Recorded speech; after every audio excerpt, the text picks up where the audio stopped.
مرحبا بكم مشاهدينا الكرام في هذه النشرة الجوية المفصلة الخاصة بأحوال الطقس في الجزائر. تشير التوقعات إلى أن الجزائر ستشهد خلال الأيام القادمة تغيرات جوية ملحوظة، حيث من المرتقب نزول قطرات مطرية محتملة بإذن الله، خاصة على الولايات الشرقية والوسطى للبلاد. كما يتوقع انخفاض في درجات الحرارة، إذ ستتراوح في وهران 8 درجات مئوية، في بجاية 3 درجات مئوية، في الجزائر العاصمة 15 درجة مئوية، وفي قسنطينة 8 درجات مئوية، بينما تبقى درجات الحرارة مرتفعة في جنوب الصحراء.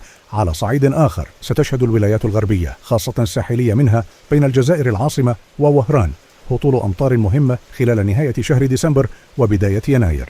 وستتم متابعة الحالة الجوية بشكل دقيق من خلال المرصد الأوروبي والجاف الأمريكي لتحليل التطورات بشكل مستمر. ختاما، ندعوكم لدعمنا بالإعجاب بالفيديو والاشتراك في القناة فضلا وليس أمرا ليصلكم كل جديد. نلتقي قريبا في نشرة قادمة بحول الله.